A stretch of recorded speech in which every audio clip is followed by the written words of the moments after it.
Hello दोस्तों, welcome है आपका इस नए लेक्चर में।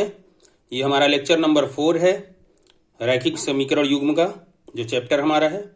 ओके, तो हम इस चैप्टर को एक नया लेक्चर अब स्टार्ट करने जा रहे हैं।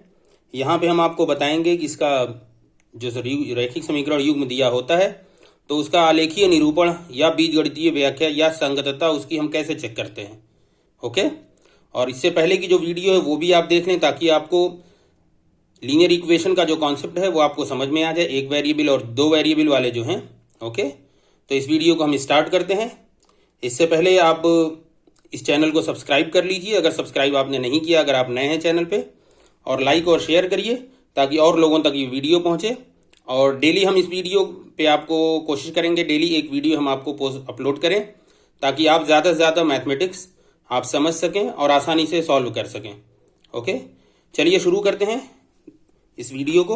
ओके, देखिए जो आपने पढ़ा है कि एक वेरिएबल एक चर वाले समीकरण आपने पढ़ लिए इससे पहले, फिर दो वेरिएबल वाले समीकरण भी आपने पढ़े, इक्वेशन आपने पढ़ी।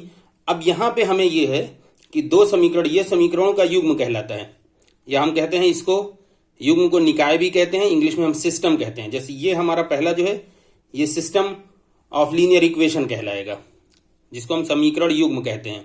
ओके, ठीक है। तो अब आपको देखिए यहाँ पे क्या पूछा है, निम्नलिखित रैखिक समीकरण युग्म का आलेखीय निरूपण मीन्स ग्राफिकल रिप्रेजेंटेशन, आपको ग्राफ के थ्रू रिप्रेजेंट करना है। ओके, आलेखीय निरूपण,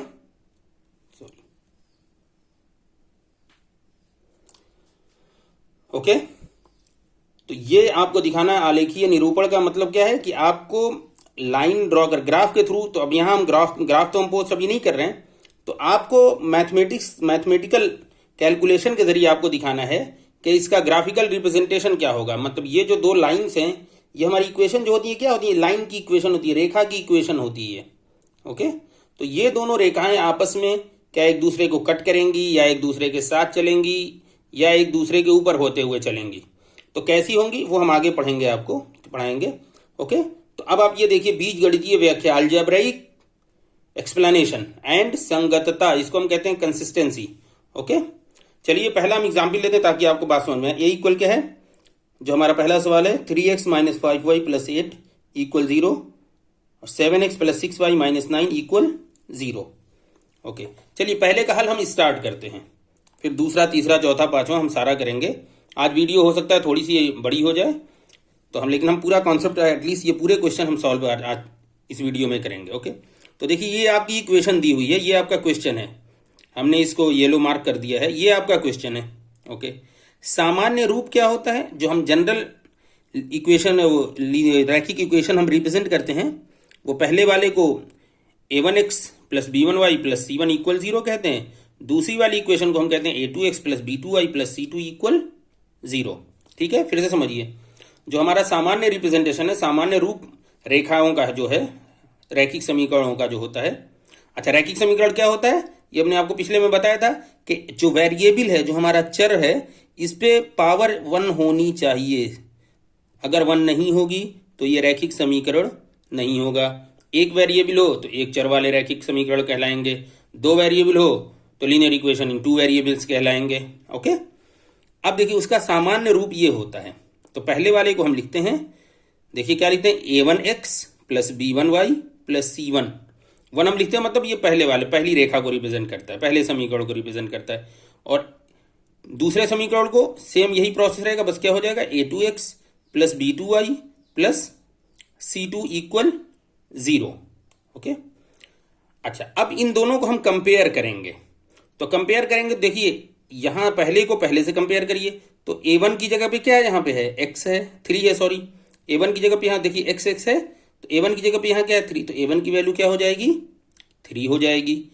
ओके, देन b1 आइए, b1y - 5y, तो मतलब b1 की जगह पे यहाँ क्या है, -5 है, तो आपने -5 लिख दिया। देन c1, देखिए c1 यहाँ पे है और यहाँ +8 है, तो c1 की जगह पे क्या हो जाएगा, 8 हो जाएगा। ओके, उम्मीद है आपको ये समझ में आ गया होगा। ओके, तो सिर्फ ये जो कोफिशिएंट हैं इनको इक्वल करना है, मतलब a1 की जगह पे 3 लिख दिया, b1 की जगह पे -5 लिख दिया, c1 की जगह पे 8 लिख दिया। ठीक है। चलिए A2 इसके लिए दूसरी समीकरण के लिए भी हम यही करेंगे। देखिए A2 की जगह पे 7 हो जाएगा, देखिए B2 आई तो B2 की जगह पे 6 हो जाएगा, प्लस C2 की जगह पे -9। देखिए A2 की जगह पे हमने 7 लिख दिया, B2 की जगह पे हमने 6 लिख दिया और C2 की जगह पे -9। कंपेयर करिए, पैरेलल कंपेयर, ऐसे देखिए C1 B1 A1। ओके, इधर आइए A2 B2 C2, तो आपको ऊपर जो वैल्यू दी हुई है नंबर्स, वो नंबर रख देंगे। C2 की जगह पे -9 हो गया, B2 की जगह पे 6 हो गया, A2 की जगह पे 7 हो गया। ओके, उम्मीद कर रहे हैं आप ये बात समझ गए होंगे कि हम A1 B1 C1 और A2 B2 C2 कैसे कैलकुलेट करते हैं। ओके, अब हमने आपको देखिए पिछले लेक्चर में हमने आपको बताया था, हम वो पेज हम फिर से वापस लाते हैं ताकि आपको समझने में आसानी हो। तो वो पेज हमारा कहाँ गया?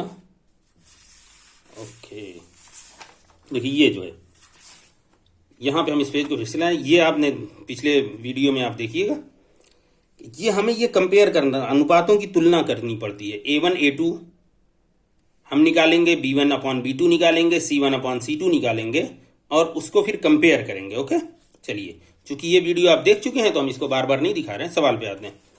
देखिए अब आपने निकाला A1 upon A2, A1 upon A2 कितना है? 3/7। Then B1 upon B2 calculate करिए, -5 अपॉन 6। देखिए -5 है, ये अपॉन 6 हो गया तो -5 upon. Then C1 upon C2 क्या है? C1 की वैल्यू 8, C2 की वैल्यू -9, तो ये -8 अपॉन 9 हो गया। ओके, देखिए 8, अब ये माइनस थोड़ा सा ऊपर लिख दिया है, दैट मीन्स -8 अपॉन 9 ये है। ओके, चलिए अब इसका अगला हम पार्ट करते हैं। देखिए फिर अब हम क्या करेंगे, देखिए यहाँ फिर से आइए, अब हम ये चेक करेंगे इन तीनों में से हमने जो कैलकुलेशन की है, जो ये हमने कैलकुलेशन की, ये वाली कैलकुलेशन, चलिए यहाँ पे हम रख लेते हैं इसको। ये जो हमने कैलकुलेशन की है, इन तीनों में से किसी एक को सेटिस्फाई जरूर करेगी। किसको कर रही है ये चेक कर लें। तो देखिए पहली कंडीशन है दोनों इक्वल नहीं है, उसको चेक कर लीजिए कि दोनों इक्वल हैं कि नहीं। A1 upon A2 equal B1 upon B2 है या नहीं। देखिए दो ही कंडीशन है पहली, ये दो आपस में फिर अलग हुई है। देखिए दोनों इक्वल होंगे, A1 upon A1 A2 B1 B2, या दोनों इक्वल नहीं होंगे। ठीक है, तो चलिए पहले इसको चेक कर लेते हैं। तो यहाँ पे आप चेक करिए, देखिए A1 अपॉन A2 और B1 अपॉन B2 ये दोनों इक्वल नहीं है। ठीक है, आपको दिख रहा है यहाँ पे A1 अपॉन A2 और B1 अपॉन B2 इक्वल नहीं है, तो हमने यहाँ पे लिख लिया। देखिए अब हम आपको ये पेज दिखा रहे हैं, ये पेज देखिए यहाँ पे हमारा क्या हुआ, A1 अपॉन A2 और B1 अपॉन B2 इक्वल नहीं है। ये पेज आप यहाँ रख लीजिए, थोड़ा समझने में आसानी। देखिए ये प्रोसेस करिए, तो A1 upon A2 B1 upon B2 ये हम देख रहे हैं यहाँ से इक्वल नहीं, तो हमने लिख दिया इक्वल नहीं है। अब अगर इक्वल नहीं है तो कंडीशन क्या लगेगी, अब फिर से आप इसमें आ जाइए। देखिए इक्वल नहीं है तो क्या कंडीशन होगी, यहाँ पे बस देखिए आप ऐसे इसको यहाँ तक देखिए। अब अगर इक्वल नहीं है तो पहली वाली कंडीशन हमारी सेटिस्फाई होगी। तो आलेखीय निरूपण क्या होगा, प्रतिच्छेदी रेखाएं, रेखाएं एक दूसरे को क्रॉस करते हुए जाएंगी।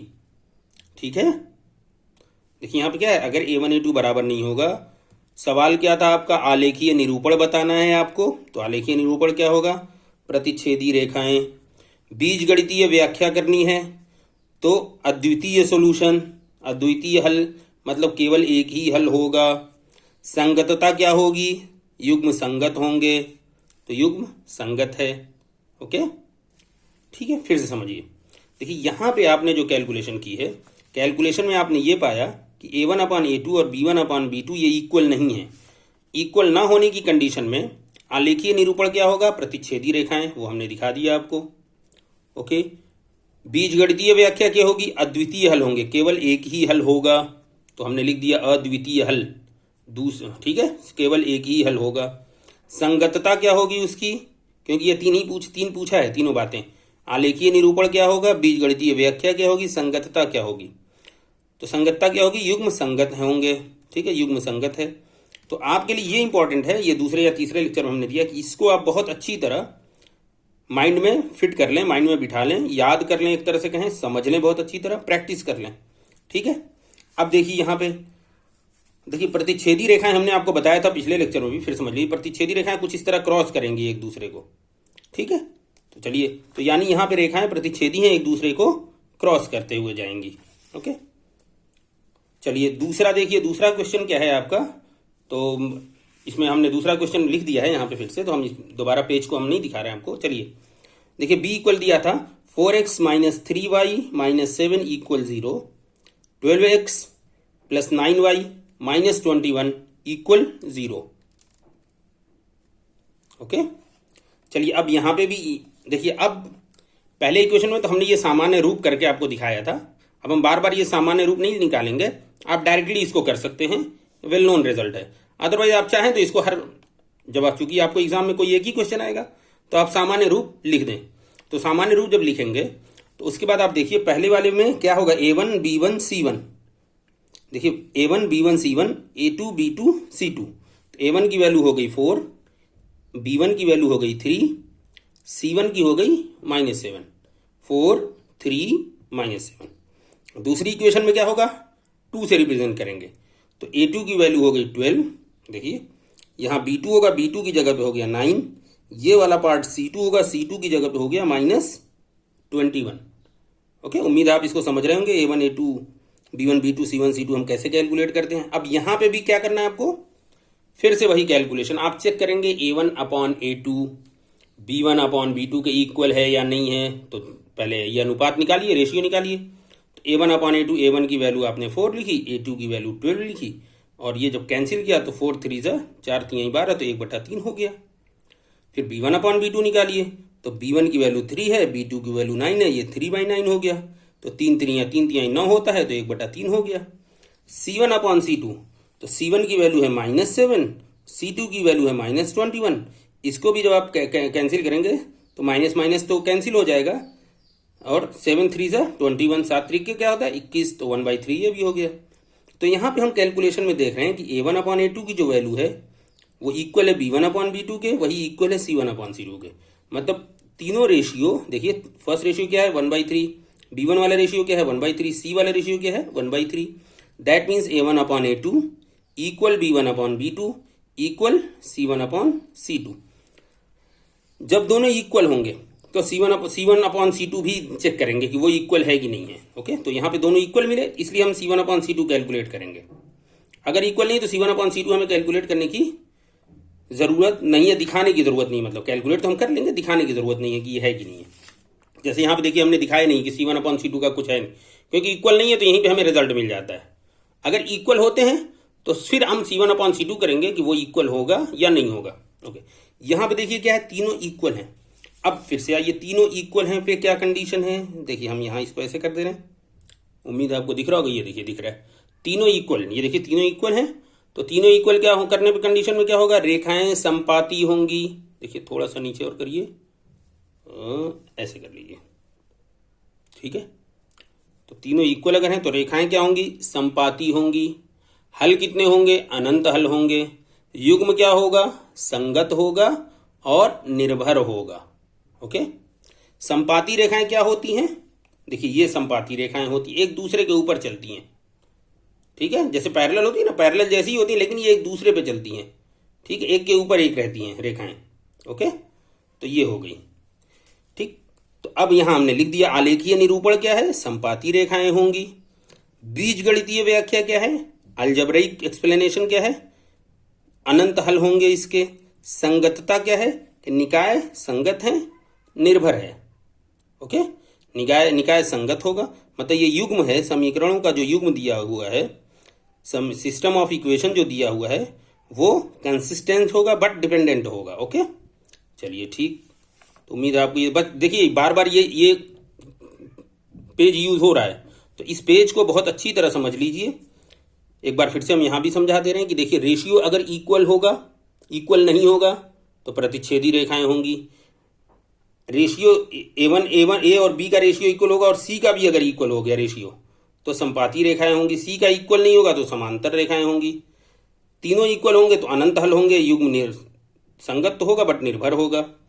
लेकिन तीनों में से C1 अपॉन सी का जो रेशियो वो इक्वल नहीं है तो रेखाएं समांतर होगी और इस केस में कोई हल नहीं होगा और निकाय असंगत होगा। संगत असंगत हमने आपको पिछले वीडियो या उसकी पहली वाली वीडियो हमने समझाया था। फिर हम एक बार यहाँ करते हैं, देखिए प्रतिच्छेदी रेखाएं एक दूसरे को क्रॉस कर रही हैं, ठीक है। समपाती रेखाएं, ओके, साथ साथ चल रही हैं, समांतर रेखाएं। अब देखिए युग्म संगत है, यहाँ दोनों संगत, जैसे सिंपल समझिए, हम कहते हैं संगत अच्छी है या बुरी है, तो संगत है का मतलब साथ है, तो यहाँ देखिए दोनों का साथ है कि एक दूसरे को कहीं ना कहीं मिल रहे हैं, ठीक है, तो ये हमने कहा संगत है, युग्म संगत। यहाँ पे भी क्या है, साथ तो हैं बट साथ साथ चल रहे हैं, डिपेंड हो रहे हैं एक दूसरे पे निर्भर कर रहे हैं, तो हमने कहा युग्म तो संगत है लेकिन निर्भर है। तीसरे केस में हमने क्या कहा आपको कि देखिए ये दोनों समांतर रेखा, ये दोनों एक दूसरे से कहीं संगत इनकी हो रही है, नहीं हो रही है, तो हमने कहा निकाय असंगत है। तो ये संगत वर्ड से आपको ये समझने की चीजें हैं। ओके, चलिए हम सवाल पे चलते हैं। ठीक है, तो दूसरा सवाल आपको समझ में आ गया, ठीक है, बी समझ में आ गया आपको। चलिए हम इसका और पार्ट उठाते हैं, सी। हम आपको कई सवाल हम आपको करा देते हैं ताकि आपको किसी भी तरह की कोई परेशानी ना हो। देखिए ये पहले वाले की तरह है, तो इसको हम थोड़ा फास्ट चलेंगे। देखिए ये दिया हुआ है, ये दोनों इक्वेशन दी हुई हैं। अब इसको आप वो उस तरह कर लीजिए, इक्वल 0 कर लीजिए, दैट मीन्स 3 इधर ले जाइए तो -3 हो जाएगा।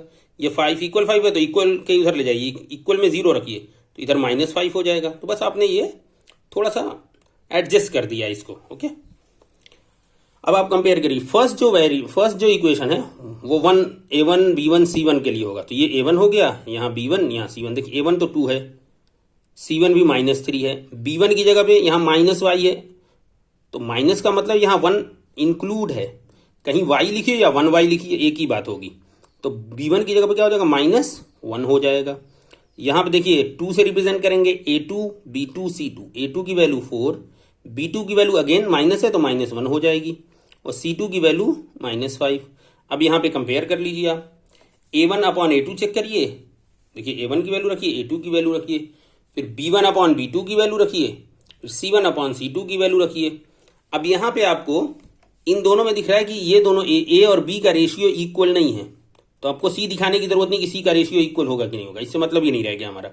जब इक्वल नहीं है तो वहीं पे हमारा रिजल्ट मिलता है कि आलेखीय प्रतिच्छेदी रेखाएं होंगी, अद्वितीय हल होगा, मतलब केवल एक ही हल होगा, और संगतता क्या है कि युग्म संगत होंगे। ठीक है, चलिए डी पोर्शन इसी तरह देखिए, सेम पहले वाले की तरह, और ये भी उसी तरह है। देखिए यहाँ पे भी आपने क्या किया, 2 इक्वेशन दी हुई हैं, ठीक है, और वहां से A1 आपने A1 B1 C1 और यहाँ से A2 B2 C2 निकाल लिया। कंपेयर आपने किया, कंपेयर में A का रेशियो B का रेशियो जो है A1 अपॉन A2 और B1 अपॉन B2 इक्वल नहीं होंगे, तो सेम यही रिजल्ट आएगा आपका कि आलेखीय निरूपण क्या होगा, प्रतिच्छेदी रेखाएं होंगी। बीजगणितीय व्याख्या अलजेब्राइक एक्सप्लेनेशन क्या होगा, अद्वितीय हल केवल एक ही हल होंगे। संगतता क्या होगी, कंसिस्टेंसी क्या होगी कि युग्म जो है वो जो सिस्टम ऑफ इक्वेशन है वो कंसिस्टेंट होंगे, संगत होंगे। ओके, चलिए अब चलिए थोड़ा सा अलग तरह का सवाल कर लेते हैं। ये 2-3 एक ही तरह के हो गए। अब ये वाला देखिए, ई पार्ट जो उसका है, ठीक है, ई पार्ट में सब कुछ विजिबल है। ओके, विजिबल है। अब देखिए ई पार्ट में क्या है, हमने आपको इक्वेशन दिया था 2x - 3y = 8। दूसरी इक्वेशन क्या है, 4x - 6y = 9। अब हमने ये बताया जब ये सॉल्व करते हैं तो आप राइट साइड में 0 रखेंगे, तो राइट साइड में अगर कोई नंबर है या कोई वेरिएबल दिया हुआ है तो उसको लेफ्ट में आप ले आएंगे। तो देखिए यहाँ 8 राइट साइड में दिया, तो इधर लेफ्ट साइड में -8 कर दीजिए और इक्वल क्या हो जाएगा, 0 हो जाएगा। देखिए 8 है तो इसको लेफ्ट साइड में लाएंगे तो +8 है तो ये -8 हो जाएगा और इक्वल क्या हो जाएगा, 0। उसी तरह यहाँ पे इक्वल के बाद क्या है, 9 है, तो 9 को इधर लाएंगे तो -9 हो जाएगा और इक्वल क्या हो जाएगा, 0। तो राइट साइड में हमें 0 रखना है, क्योंकि हमारा जो सामान्य रूप है वो A1x + B1y + C1 = 0 है। राइट में 0 हमारा है, तो हमें कोई इक्वेशन अगर दी होगी तो हम उसको क्या करेंगे, राइट में हम 0 कर लेंगे। ओके, चलिए अब कंपेयर करिए। पहली इक्वेशन को कंपेयर करेंगे, A1 B1 C1 वहां से मिलेगा। दूसरी इक्वेशन को कंपेयर करेंगे तो A2 B2 C2 मिलेगा। देखिए पहले को कंपेयर करिए तो A1 2 हो गया, B1 -3 हो गया, C1 -8 हो गया। देखिए A1 2 B1 -3 C1 -8। देखिए उसी तरह हम क्या करेंगे, सेकेंड इक्वेशन हम कैलकुलेट करेंगे। तो A2 की वैल्यू क्या है, 4, B2 की वैल्यू क्या है, -6, C2 की वैल्यू क्या है, -9। अब A1 अपॉन A2 निकाल लीजिए, रेशियो निकालिए A का, B का और C का। A1 अपॉन A2 आपने निकाला तो 2/4 हो गया, दैट मीन्स 1/2 हो गया। b1/b2, b1 -3, b2 -6, तो माइनस माइनस कैंसिल, 3 2 जा क्या होता है 6, 3 दूनी 6, तो 1/2 हो गया। तो अब ये दोनों तो इक्वल हो गए, तो इक्वल दिख रहे हैं हमको, इक्वल है, तो अब C1/C2 भी कैलकुलेट करिए। C1/C2 आप करेंगे तो -8/-9, तो माइनस माइनस कैंसिल 8/9, तो दैट मीन्स ये दोनों तो इक्वल हो रहे हैं बट ये इक्वल नहीं हो रहा है। तो A1/A2 equal B1/B2, but this is not equal C1/C2। अब आपको यहाँ पे फिर से लाएंगे हम ये पेज और आपको समझाते हैं। देखिए ये आपको क्वेश्चन से मिल गया यहाँ पे, ठीक है, ये आपने कैलकुलेट कुछ किया था यहाँ से। अब देखिए यहाँ पढ़िए, अब ये जो सेटिस्फाई, ये जो आपने कैलकुलेट किया ये इसको सेटिस्फाई कर रहा है। देखिए A1/A2 equal B1/B2 equal C1/C2 is not equal, sorry not equal C1/C2। तो इस केस में क्या होगा, आलेखीय निरूपण क्या होगा, रेखाएं समांतर होंगी। बीजगणितीय व्याख्या क्या होगी कि कोई हल नहीं होगा। और संगतता क्या होगी, निकाय असंगत हैं, ठीक है। रेखाएं क्या होंगी, समांतर। देखिए ऐसी रेखाएं बनेंगी, ये मतलब पहली इक्वेशन ये होगी, दूसरी इक्वेशन कुछ ये होगी, एक साथ चलेंगी, जैसे रेल की पटरी होती है तो ये होती है, तो उसी तरह दोनों समांतर एक साथ चलती हैं बट एक दूसरे से कहीं मिलती नहीं है। तो हल आने के लिए मिलना ज़रूरी है कि वो एक दूसरे को टच कर रही है किसी पॉइंट पे। देखिए यहाँ पे हर जगह टच कर रही है, तो इसलिए हम इसको कहते हैं अनंत हल, कि यहाँ पे भी सेटिस्फाई होगी, यहाँ पे भी दोनों सेटिस्फाई होंगी, यहाँ पे भी दोनों इक्वेशन मिल रही हैं। तो हर पॉइंट पे ये दोनों इक्वेशन, दोनों लाइन मिल रही है, तो हम उसमें कहते हैं अनंत हल। बट अगर ये इक्वल नहीं होगा तो रेखाएं क्या करें, कहलाएंगी समांतर रेखाएं बनेंगी इस केस में। और समांतर रेखाओं में जब तक टच कहीं नहीं होगा तो कोई हल नहीं मिलेगा। तो समांतर रेखाएं कहीं टच नहीं करती, इसलिए हल उसका नहीं होगा, तो कोई हल नहीं। और संगतता क्या होगी, संगत हो ही नहीं रही है, तो निकाय असंगत, युग्म असंगत, या आप कहेंगे कि pair of linear equation is inconsistent, okay, या system of linear equation is inconsistent, युग्म असंगत है, ओके। चलिए, तो उम्मीद है कि आपको ये लेक्चर समझ में आ गया होगा। इसमें हमने एक ही क्वेश्चन के अंदर 5 क्वेश्चन सॉल्व किए हैं, जिसमें अलग अलग तरीकों से हमने बताया है। यहाँ पे आपको करना क्या है कि आपको रेशियो निकालना है। दोनों इक्वेशन की हेल्प से आपको A1, B1, C1 और दूसरी इक्वेशन से A2, B2, C2 ये आपको कैलकुलेट करना है, ओके। अब आपको ये देखना है कि A1/A2 और B1/B2 में क्या रिलेशनशिप हो रही है, क्या संबंध है। अगर दोनों इक्वल नहीं होंगे तो ये वाला हमारा हो जाएगा, अगर इक्वल होंगे तो इन दोनों में कुछ भी हो सकता है। तो अब हम C1/C2 को देखेंगे, अगर तीनों इक्वल होते हैं तो हमारी ये कैलकुलेशन, ये रिजल्ट आएगा। अगर A1/A2 B1/B2 तो इक्वल हो रहे हैं बट C1/C2 के ये इक्वल नहीं हो रहे हैं, तो हमारा ये वाला रिजल्ट हमें मिलेगा, ओके। तो यही हमें देखना है। सिंपल ये है कि A1 B1 C1 A2 B2 C2 निकालना है और फिर उनके रेशियो निकाल के चेक करना है, ओके। चलिए, उम्मीद है ये वीडियो आपको बहुत पसंद आई होगी, आपको चीज़ें समझ में आ रही होंगी। और आप इस चैनल को सब्सक्राइब करिए, अंसारी मैथमेटिकल साइंसेस को। और डेली हम आपको एक वीडियो अपलोड करेंगे ताकि आपको मैथमेटिक्स में आसानी हो। और आप इस वीडियो को लाइक भी करिए और चैनल को सब्सक्राइब करिए, लोगों तक पहुंचाइए ताकि ज़्यादा से ज़्यादा लोग इससे फ़ायदा उठा सकें, ओके। चलिए, अपना ख्याल रखिए और सुरक्षित रहिए। Good bye.